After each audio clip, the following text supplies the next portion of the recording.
நான் இந்த இடத்துல இருக்க காரணம் என்னென்னு அனைவருக்கும் எல்லாருக்கும் சேர்த்து சொல்லிடுவேன். எல்லாருக்கும் நன்றி.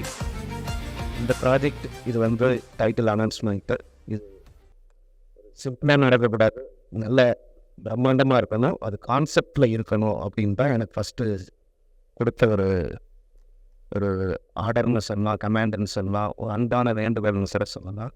அப்போ நான் வந்து ஒரு கான்செப்டாக இருக்கலாம் அப்படின்னு முடிக்கிறதில்லை. அப்போ அதுக்கு வந்து வெள்ளமாக இருக்காமல் ஒரு சின்னதாக ஒரு ஸ்கெட்ச் பண்ணு, இந்த மாதிரி இதுக்கு என்ன ரீசன் அப்படின்னு அருண் விஜய் சார் பார்த்துட்டு கேட்டார். கேட்கும்போது ரெண்டு மிருகங்கள் ரெண்டு கடிச்சு சாப்பிடணும்னு நினைக்குது, அது மாதிரி ஒரு கதை இது அப்படின்னு சொல்லணும், இதோட டைட்டில் ரெட்டத்தலை, அப்படி ரெண்டு பேருமே ஈக்குவலான ரன்னர்ஸ் அப்படின்னு சொன்னேன். இதில் எப்படி இருந்தது? இல்லை சார், நம்ம ஃபஸ்ட் எடுத்தோன்னு ட்ரெஸ் ஏதாவது போட்டு அழகாக காட்டணும் அப்படின்னா அது வேறு ஸ்டைலில் அது எல்லோரும் பண்ணுறாங்க. இப்படி பண்ணும்போது மிருகங்கள் வந்து ஆடை போடாது, அதில் வந்து ஒரே மாதிரி இருக்கிற மிருகங்கள் ஒன்று கடிச்சு சாப்பிடணும்னு நினைக்கிது, இந்த மாதிரி ரெண்டாக நல்லா இருக்கும் கான்செப்டா அப்படிங்கிறது உடனடியாக எஸ் சொன்னது அருண் விஜய் சார் தான். ஏன்னா இதுக்கு அவர் தான் வேலை செய்யணும், அவர் தான் பட்டியல் எழுதணும், அவர் தான் வேலை இருக்கணும், அவர் தான் கடுமையான எல்லா வேலைகளும் பண்ணணும்.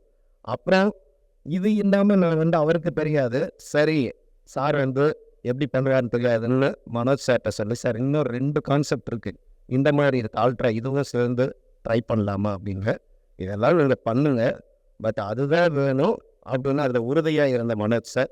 இல்லை அப்புறம் அதை பார்த்துட்டு சர்ப்ரைஸ் ஆகி என்ன செலவானாலும் பரவாயில்ல, இது அப்படியே வச்சு நீங்கள் நினச்ச மாதிரி இருந்த அதில் இருக்கிற அந்த ஒரு அந்த பெர்ஸ்பெக்டிவ், அந்த ஷேப்பு, ஜாமெண்ட்ரி எல்லாமே அதே மாதிரி வரணும் அப்படிங்கிறதுக்காக நினைப்போம். வளைஞ்சு எனக்கு இடுப்பே விளைஞ்சிருக்குன்னு நினைக்கிறேன் சாருக்கு. சார் வெரி டெடிகேட்டிவ், உங்களுக்கு இந்த டயத்தை நான் தேங்க்ஸ் சொல்லணும், இதுக்கான பாராட்டு கிடைக்கும் போதெல்லாம் அது உங்கள் மேலே நான் வரவிருக்கிறேன். இது வந்து ஒரு ஃபிலிம் இந்த படத்தில் இது மாதிரி லட்சக்கணக்கான ஃபிலிம்ஸ் வந்து நாங்கள் ஷூட் பண்ண பெறும், அதுக்கெல்லாம் கடுமையாக உழைப்பேன், அதுக்காக மெனக்கெடுவோம் இருக்கிற இந்த ஸ்டைலோட முழு பெறமும் கொடுக்கறதுக்காக எடுவாரன். இந்த படத்தில் நல்ல பாடல்கள் இருக்குது, சான்றாதர் சொன்ன மாதிரி, பூஜாலுக்கு சொன்ன மாதிரி தான் இந்த படத்தோட சாங்ஸ் ஆல்பம் ஹிட் ஆகும். ஏன்னா அதுக்கான ஒரு மெனக்கடல் எங்ககிட்ட இருக்குது, அது பண்ணிக்கிட்டு இருக்கேன், ஆகணும்னு இந்த நேரத்தில் நான் வேண்டிக்கிறேன். அப்புறம் ஒரு 7-8 ஆக்ஷன் சீக்வன்ஸும் இருக்குது, ஒவ்வொன்றும் ஒரு ஒரு ஸ்டைலாக கதையில இருக்கிற மாதிரி, வெறுமனே சண்டை இருக்கக்கூடாதுன்னு பிரபு மாஸ்டர் அதுக்கான எல்லா வேலைகளும் கொரியோகிராஃப் பண்ணிகிட்டு இருக்காரு. அன்பழகு மாஸ்டர் இப்போ ஃபோன் பண்ணு, நீங்கள் இந்த மாதிரி பண்ணுங்க அப்படிங்கிறத அந்த ஒரு ஐடியாவே கொடுத்துக்கிட்டு இருக்காரு. மேற்கொண்டு மற்ற என்ன இந்த இன்னைக்கு இந்த ரெட்டத்தனன் இந்த டைட்டில் நான் வச்சுருப்பேன் அப்படின்னா, இது டேரக்டர் நிருபேஷரோட டைட்டில், இந்த கதைக்கு நான் வச்சுருந்த டைட்டில் வேறு. அதை சொல்லும்போது கேட்டுட்டு மனோஜ் சார் சொன்னார், வேற என்ன டைட்டில் வச்சுக்கோங்க, இது அதை பற்றின கமெண்ட் வேண்டாம், வேற என்ன வச்சுருக்கீங்க சார், இந்த கதைக்கு கரெக்டான டைட்டில் ரெட்டத்தா தான், அதை வைக்கலாமே அப்படின்ட்டு எனக்கே தெரியாது. அருண் விஜய் சார் சொல்லியிருக்கேன், இந்த கதைக்கு நீங்கள் கேட்டுங்களா அது ரெட்டத்தில் எப்படி இருக்கும், சூப்பராக இருக்குன்னு அப்படின்னு அது வச்சா நல்லா இருக்கும். நானும் அது வந்து டேரக்டர் நிருபேஷ் சாரோட டைட்டில், சரி நான் அவர்கிட்ட கேட்கணும் கேட்டு சொல்கிறேன் சார்னு ஒரு 2-3 நாள் வெயிட் பண்ணி கேட்கல, கேட்கணேன் அப்படின்னு. ஏன்னா ஒரு 3 நாள் அவருக்கு பேர்த்டே வந்தது, அந்த பேர்த்டேக்கு போனேன், கரெக்டாக கேக் கட் பண்ணும்போது நிறுத்திட்டேன். சார் அதுக்கு முன்னாடி 2 விஷயம் சார், நான் 2 டைட்டில் சொல்கிறேன், அதில் எது நல்லா இருக்குன்னு சொல்லுங்கள் அப்படின்னு. சொல்லு அப்படின்னாரு. ஒன்று என்னோட டைட்டில் சொன்னேன், 2வது அவரோட டைட்டில் சொன்னேன். அவர் அப்படியே பார்த்தாரு, நீங்கள் எதை சொல்கிறேன்னு புரியுது வச்சுக்கோ அப்படின்ட்டாரு.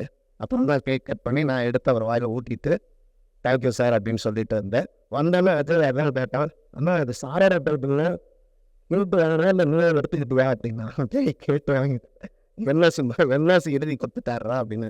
சரி ஓகே அப்படின்னு. இங்கே எல்லாரும் இந்த டைட்டில் இப்போ இந்த இடத்துல இருக்கிறதுக்கு காரணமான என்னோட உதவி இயக்குநர்களுக்கு ஒரு நன்றி சொல்லிக்கிறேன். அப்புறம் மேனேஜர்ஸ் ரொம்ப இருந்ததில் வந்து நான் அவரை பற்றி சொல்லி ஆகணும். ஒரு ஃப்ளோர் புக் பண்ணுறதாகட்டும், அதுக்கான வசதிகள் செஞ்சு கொடுக்குறதாகட்டும், எல்லா அடித்தர வேலைகளும் கூட இருந்து ஒரு இந்த டீம் சூப்பர் டீம். அது வந்து இந்த வேலை நான் தான் சொல்லணும், இதை இப்படி தான் சொல்லணும் அப்படின்லாம் கிடையாது. அவங்களெல்லாம் சிறந்தவங்க இந்த ரெட்டத்தலை. வெறும் பாபி சார் மட்டுமே, வெறும் மனோஜ் சார் மட்டுமே கிடையாது, இது பிடிஜி டீம். இந்த டீமுக்கு வந்து நான் இந்த நேரத்தில் ஒரு மிகப்பெரிய நன்றி சொல்லிக்கிறேன். பாபி சாரை பற்றி நிறைய எல்லாரும் சொல்லிட்டாங்க, மனோஜ் சாரை பற்றி சொல்லிட்டாங்க, அதனால நான் இதை பற்றி மட்டும் சொல்லிக்கிறேன். அப்புறம் இந்த இடத்துல வந்துடுறேன், சின்ன சின்ன வீரர் மாதிரி மட்டும்தான். சித்திய வேலை வந்திருக்க எனக்கு தெரியாது, நான் அங்கே இருந்தேன். அப்போ என்னோட டிசைனராக வந்தாங்க. அந்த சித்திராணி வந்துட்டாங்க அப்படின்னாங்க. அவங்க தான் அது ஒரு மாதிரி வாடி அது ஏம்மா நீங்கம்மா அவங்க வந்திருப்பாங்கல்ல, இன்னும் அழகாக தான் இருக்கா ஹீரோயின் மாதிரி. இல்லை சார் ஸ்லிம்மாக வந்திருக்காங்க, மெஷர்மெண்ட் எல்லாம் திரும்ப ஃபஸ்ட்லேருந்து ஸ்டார்ட் பண்ணணும் அப்படின்னாங்க. நான் நேராக ஓடி வந்து பார்த்தேன். வந்து பார்த்தோன்னே அவங்களுக்கு இன்னும் ஸ்லிம்மாக சந்தோஷம் இருக்கு. இன்னொரு ரவுண்டு நம்ம ஒர்க் பண்ண வேண்டியது இருக்குது. அப்புறம் தாங்க பற்றி ஒரு வார்த்தை சொல்லணும்னா, நாங்கள் எல்லாம் பந்தல் கட்டியிருந்தோம். இந்த ஃபங்க்ஷனுக்கு தாமியாக சாரியில் வருவோம். கடைசியில் இதில் யார் ஜெயிச்சாங்கிறத நாளைக்கு உங்ககிட்ட சொல்லிடுறேன்.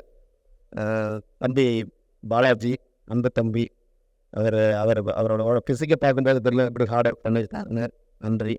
மேலும் நான் இப்போ சொல்ல வேண்டியது யோகியை பற்றி. கன்னடத்தில் 30 படம் ஹீரோவாக நடிச்சுட்டு ப்ளீஸ் 1 செகண்ட் ப்ளீஸ் 30 படம் நடிச்சுட்டு இந்த படத்தில் நான் வந்து மண்ணுன்னு ஒரு நெகட்டிவ் ரோல் இதை பண்ணி ஆகணும். ஏன்னா அந்த கேரக்டர் வந்து ஒரு volleyball player, real volleyball player தான் பண்ணணும்.